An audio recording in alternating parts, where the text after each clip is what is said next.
अस्सलामुअलैकुम। तो आज हम जिस टॉपिक पे बात करेंगे वो है जी जॉन मिल्टन की बायोग्राफ़ी, और इसके साथ हम बात करेंगे पैराडाइज लॉस्ट के कैरेक्टर्स पे। तो सबसे पहले हम बात कर लेते हैं जॉन मिल्टन की बायोग्राफ़ी। तो अगर हम देखें इनकी बायोग्राफ़ी में, तो जॉन मिल्टन का जो टाइम पीरियड है वो स्टार्ट होता है 1608 से और एंडिंग होती है 1674 में। इनकी बर्थ हुई लंदन दिसंबर 9, 1608 में। इन्होंने अपनी एजुकेशन जो है अर्ली एजुकेशन वो एस टी पॉल स्कूल से ली। उसके बाद इन्होंने क्रिस्ट कॉलेज कैम्ब्रिज को अटेंड किया और वहाँ से ग्रेजुएट हुए इन 1629 में बैचलर ऑफ आर्ट्स की डिग्री से। इसके बाद इन्होंने मास्टर ऑफ आर्ट्स किया कंप्लीट अपना 1632 में। अब अगर हम बात कर लें इनकी लैंग्वेजेस की, तो इन्होंने बहुत ज़्यादा लैंग्वेजेस को जो है ना स्टडी किया और इन्हें हर लैंग्वेज पे अबूर हासिल था। इसमें जो लैंग्वेजेस इन्हें जिन पे अबूर हासिल था वो हैं जी Latin, Greek, Italian, Hebrew, French and Spanish वगैरह। इसके बाद अगर हम देखें इनका नेक्स्ट, तो इनके आते हैं जी वर्क्स। अब इनका वर्क देख लें तो सबसे पहला इनका वर्क जो है वो है on the morning of the Christ nativity. ये इनका सबसे पहला लाइफ का वर्क था। और सबसे लास्ट वर्क जो है इनका वो है पैराडाइज लॉस्ट। ये अपनी इन्होंने डेथ से कुछ देर पहले लिखा पैराडाइज लॉस्ट को। पैराडाइज लॉस्ट को 2 दफ़ा जो है पब्लिश करवाया गया। ऐसा क्यों? क्योंकि पहली दफ़ा इसे 10 वॉल्यूम पे कंसिस्टेड बुक पे जो है पब्लिश करवाया गया। फिर बाद में थोड़ी देर के बाद, कुछ अर्सा के बाद अगेन इसमें एडिशन की गई और अगेन से इसे क्या किया गया, पब्लिश करवाया गया। अब अगर हम इनकी लाइफ, पर्सनल लाइफ के बारे में बात करें, तो ये अपनी लाइफ में एस्ट्रोनॉमर गलीलो से मिल चुके थे और इसके साथ ये एक प्योरिटन थे।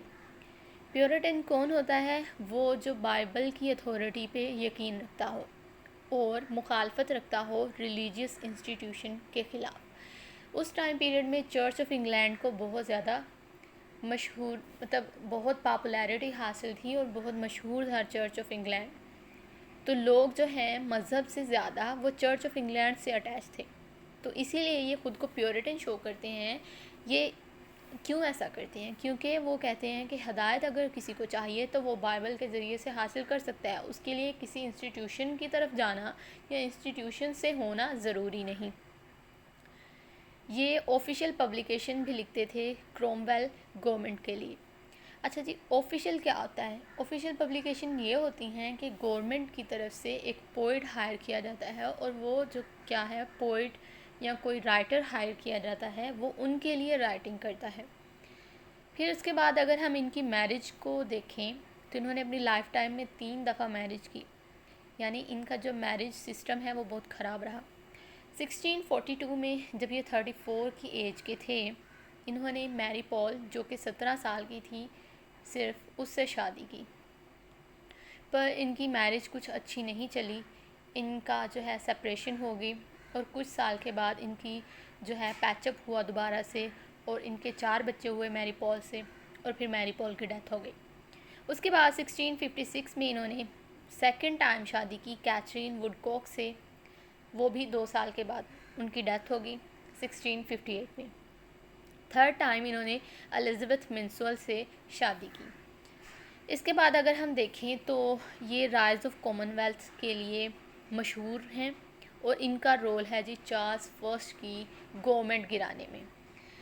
वो कैसे? क्योंकि ये अपनी राइटिंग के ज़रिए से, अपने जो है एक पॉलिटिकल पॉइंट ऑफ व्यू के ज़रिए से इन्होंने क्या किया, लोगों को इतना ज़्यादा अर्ज किया कि लोगों ने क्या बनाया, अपनी जो है एक मूवमेंट शुरू कर दी और इस तरह से जो है चार्ल्स फर्स्ट की हुकूमत को गिरा दिया गया। इसके बाद अगर हम देखें तो मिल्टन की एज में जब वो ज़िंदा थे तो 2 तरह की एजेस हमें शो होती हैं, प्योरिटन एज और रिस्टोरेशन एज। यानी उन्होंने 2 एज को क्या किया, बहुत नज़दीक से देखा। इसके बाद इन 1674 में जो है इनकी डेथ हो गई, इंग्लैंड में इनकी डेथ हुई और इन्हें वेस्टमिनिस्टर एबी लंदन में बरीड किया गया। ये ख़ास तौर पे पोइट को वहाँ पे बरीड किया जाता है वेस्टमिनिस्टर में। इसके बाद अगर हम देखें तो अब हम बात कर लेते हैं जी कैरेक्टर्स के बारे में। तो कैरेक्टर्स जो हैं, इसके पहले हम मेजर कैरेक्टर्स के बारे में बात कर लेते हैं। तो इसके 3 मेजर कैरेक्टर हैं, बाकी सभी क्या हैं जी, माइनर कैरेक्टर हैं। 3 मेजर कैरेक्टर्स कौन से हैं? सबसे पहला है सैटर्न, फिर एडम, फिर ईव। सबसे पहले हम बात कर लेते हैं जी राउंड और फ्लैट के बारे में। जब तक हमें ये डिफरेंस नहीं मालूम होगा, हमें कैरेक्टर के बारे में सही से पता नहीं चल सकता। तो सबसे पहले हम बात कर लेते हैं जी राउंड कैरेक्टर। राउंड कैरेक्टर क्या होते हैं? ऐसे कैरेक्टर जो कि चेंज होते रहते हैं।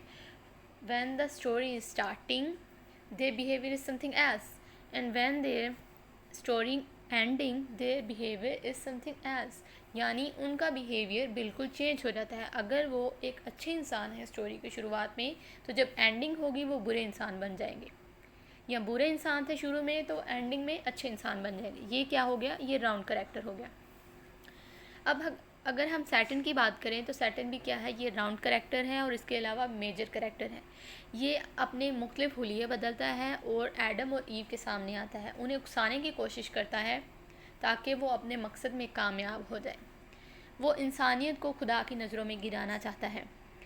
तो इसके बाद है सेकंड जो कैरेक्टर है वो है एडम का। एडम का कैरेक्टर जो है वो काफ़ी स्ट्रॉन्ग, इंटेलिजेंट और रेशनल दिखाया गया है, और इसके अलावा गॉड के साथ इसका रिलेशन बहुत ज़्यादा स्ट्रॉन्ग है। और एडम की 2 वीकनेसेस हैं। पहला जो है उसका वो वीक पॉइंट वो है लव फॉर द ईव, और सेकंड वीक पॉइंट है वो curiosity and hunger for the knowledge. इसके बाद आता है जी ईव का कैरेक्टर। ईव का कैरेक्टर जो है इसे एज अ मेट यानी बेटर हाफ के तौर पे एडम के लिए क्रिएट किया गया, और इसे इन्फीरियर रखा गया एडम से। और ये क्या करती हैं? ईव क्या करती हैं? ये फ्रूट खा लेती है ट्री ऑफ नॉलेज का। इसके बाद आते हैं जी हम डेविल कैरेक्टर की तरफ। तो डेविल कैरेक्टर्स में सबसे पहला कैरेक्टर आता है जी बेल्ज़ेबब का। बेल्ज़ेबब कौन है? ये सैटर्न का सेकंड इन कमांड है, जो सजेस्ट करता है सैटर्न को कि हम ऐसा करते हैं कि जो प्लैनेट बनाया गया है अर्थ, हम उसे क्या करें? इन्वेस्टिगेट करें, हम उसे देखने जाएं। बेलियाल ये है कि वो अगेंस्ट खिलाफ है हेवन के लोगों के। तो ये क्या करता है? ये सैटर्न को उकसाता है कि हम क्या करें? वार करें उनके खिलाफ। फिर आता है जी मैमोन। मैमोन क्या है? ये वार के खिलाफ होता है। ऐसा इंसान है जो वार नहीं चाहता। ये चाहता है कि इसके पास बहुत सी दौलत हो और शोहरत हो, बस इसके अलावा इसे कुछ नहीं चाहिए अपनी ज़िंदगी में। ये ऐसे लोगों को सोसाइटी में रिप्रेजेंट करता है कि जो सिर्फ़ और सिर्फ पैसा इकट्ठा करने पे बिलीव करते हैं और उसे किसी जगह पे भी लगाने में बिलीव नहीं रखते। यानी उनका सारा ध्यान पैसा, दौलत हो, बस इकट्ठी होती रहे दौलत हमारे पास, पर जब लगाने का वक्त आए तो हम उस पर बिल्कुल भी दौलत ना लगाएं। उसके अलावा ये क्या करता है कि ये सैटर्न को जो है ये अपने साथियों को मतलब कोशिश करता है कि हम क्या करें? हम माइनिंग करें और हेल को और भी ज़्यादा खूबसूरत बनाएं। इसके बाद आता है जी कैरेक्टर मोलोक का। मोलोक जो है एक मर्डरियस डेविल है, यानी इसे खून खराबा बहुत ज़्यादा पसंद है। मलसीबर आ जाता है। मलसीबर एक जो है पेशे के एतबार से एक तमीर करने वाला है, बिल्डिंग बनाने वाला है, और ये सैटर्न के लिए पैलेस बनाता है हेल में, जहाँ पे बैठ के ये क्या करते हैं? ये साजिशें करते हैं। सीन का फिर कैरेक्टर आता है। सीन जो है ये डॉटर है सैटर्न की, जो कि सैटर्न के हेड से इसे पैदा किया गया, और जो है तब पैदा किया गया जब सैटर्न अभी कहाँ था? हेवन में ही मौजूद था। यानी इन्हें हेवन से निकाल दिया गया और ये फिर हेल के अंदर रहना शुरू कर दिया इन्होंने। इसके बाद आ जाता है डेथ का कैरेक्टर। डेथ क्या है? ये सैटर्न का बेटा है और बाय हिज डॉटर सिन, यानी ये इसकी बेटी सिन से सैटर्न का बेटा डेथ है। यानी इनका रिलेशन बहुत ज़्यादा अजीब दिखाया गया है। Death in turn rapes his mother, और उसके बाद क्या करता है? ये खुद भी अपनी माँ का रेप कर देता है। इसके बाद आ जाते हैं जी एंजल कैरेक्टर्स। अब जो है एंजल वाले कैरेक्टर्स कौन से हैं? सबसे पहले आता है गैब्रियल। हज़रत जिब्रील की जगह पे गैब्रियल को लाया गया है। गैब्रियल जो है ये क्या है? ये गार्ड है गार्डन ऑफ ईडन का, और इसके अलावा ये फाइंड आउट कर लेता है कि सैटर्न जो है वो क्या कर रहा है? सरगोशी के साथ ईव से बात कर रहा है गार्डन ऑफ ईडन में घुस के। इसके बाद आता है जी राल्फ। राल्फ जो है सॉरी राफेल जो है ये गॉड का मैसेंजर है, और इसके अलावा ये पैगाम पहुंचाता है, और इसके अलावा ये एडम को बताता है कि सैटर्न जो है वो कोई प्लॉट बना रहा है, यानी आपके ख़िलाफ़ कोई मंसूबा बना रहा है कि आपसे कोई गुनाह करवाए। और इसके अलावा ये क्या करता है, ये एडम को बताता है कि स्टोरी कि किस तरह से फॉलन एंजल्स हुए, मतलब एंजल को फॉल डाउन कैसे हुआ। सैटर्न क्या था, पहले एक एंजल था, पर उसके बाद उसने कुछ गुनाह किए और उसकी वजह से उसे हेल में भेज दिया गया, तो वो अब क्या हो गए, फॉलन एंजल्स हो गए, वो डेवल्स में बदल गए। फिर आता है यूरल जो है ये गार्ड करता है प्लैनेट अर्थ को, और ये क्या करता है, सैटर्न इसके साथ ट्रिक कर देता है, और वो क्या एक चर बन के वो कहाँ घुस जाता है, वहाँ अंदर। फिर आता है जी एब्डल जो है ये फर्स्टली पहले ये सैटर्न को ज्वाइन करता है, उसे लगता है कि सैटर्न जो है वो ठीक रास्ते पे चल रहा है, पर बाद में ये क्या करता है, ये रिटर्न करता है गॉड की तरफ, और जो है ये माफ़ी मांग लेता है।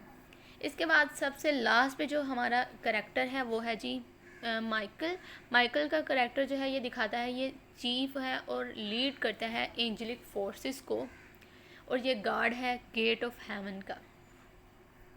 तो आज के लिए इतना ही, मिलेंगे नेक्स्ट वीडियो में, तब तक के लिए अल्लाह हाफिज़।